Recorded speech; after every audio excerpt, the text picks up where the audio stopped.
বাংলাদেশ ক্রিকেটে এসব কি হচ্ছে? কলঙ্কিত অধ্যায়ের সূচনা কি হচ্ছে আবারও? সবাই ছি ছি করছে, সব দিক থেকে ধিক্কার আসছে। একটা ম্যাচ এতদিন পর্যন্ত ঢাকা প্রিমিয়ার ডিভিশনে তেমন কোনো প্রশ্ন আসেনি, কিন্তু এবার যে প্রশ্নটা এসেছে সেটা নিয়ে অবশ্যই বিসিবি সাথে পুরো বাংলাদেশ ক্রিকেটকে ভাবতে হচ্ছে, চিন্তা করতে হচ্ছে এবং লজ্জায় পড়তে হচ্ছে। শাইন পুকুর যে কাজটা করেছে, যে দুইজন এই কাজটা করেছে, তাদের নিয়ে সারা বিশ্বে তোলপাড় শুরু হয়ে গেছে। কথা উঠেছে যে এবারের ডিপিএলটাও কি স্বচ্ছ হচ্ছে, কোনো ম্যাচ ফিক্সিং হচ্ছে না। দেখুন, যে ম্যাচটা খুবই সহজে জিততে পারে শাইন পুকুর, সেখানে দুজন ব্যাটসম্যান এমন ভাবে আউট হয়েছেন, এমন হাস্যকর আউট হয়েছেন, মানে তারা জানেন না কিভাবে ম্যাচ পাতাতে হয়, তারা জানেন না কিভাবে ফিক্সিং করতে হয়।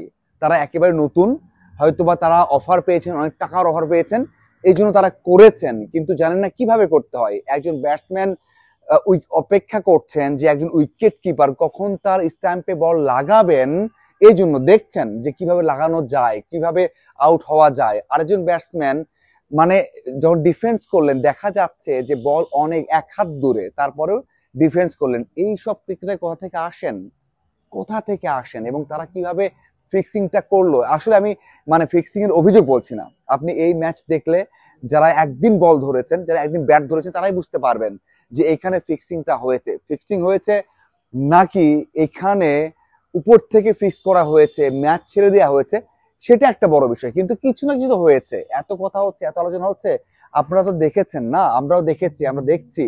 কিন্তু এখন আর এটা নিয়ে আসলে তেমন কিছু বলার নেই, কারণ সবাই বলছেন, সবাই দেখছেন, সাবেক ক্রিকেটার, বিসিবি কর্মকর্তারাও কিন্তু বলছেন যে এটা কিভাবে হয়, ছি বলছেন। শাহরিয়ার নাফিস বলেছেন যে ছি, এটা কি হচ্ছে। খুব বেশি কিছু বলেননি, সব জায়গা থেকে এই প্রশ্নগুলো আসছে। তার মানে কেন হচ্ছে? এবং সবচেয়ে বড় বিষয় হচ্ছে সাব্বির রহমানকে নিয়ে প্রশ্ন তুলেছেন তার কোচ, যে সাব্বির রহমান ফিক্সিং এ জড়িত। কত বড় একটা এলিগেশন! এখন যে হয় না, মানে শুধুমাত্র বিপিএল এ ফিক্সিং হবে তেমনটা নয়, ডিপিএল এ হয়, ছোট ম্যাচগুলোতে ফিক্সিং হয়, তেমনটাই হচ্ছে।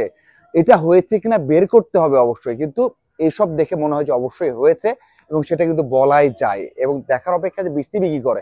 দেখুন, একটা বিষয় তো ক্লিয়ার, এখানে একটা বিষয় ক্লিয়ার যে হয়েছে, কে করেছেন, ক্রিকেটাররা করেছেন, কার কোথায় করেছেন সেটা বের করতে হবে।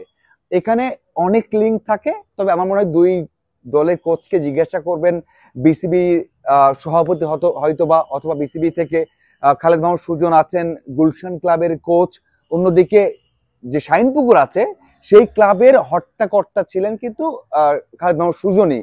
খুব ভালোভাবেই জানেন এবং খালেদ মাহমুদ সুজন এটাও জানেন যে শাহিন পুকুরের বেশিরভাগ ক্রিকেটার কিন্তু বাংলার ট্র্যাক থেকে এসেছেন বা সেখানে বেশ কয়েকজন আছেন। তার মানে তিনি যদি না থাকেন এইসবের মধ্যে, তারপরও জানবেন যে কেন করলেন।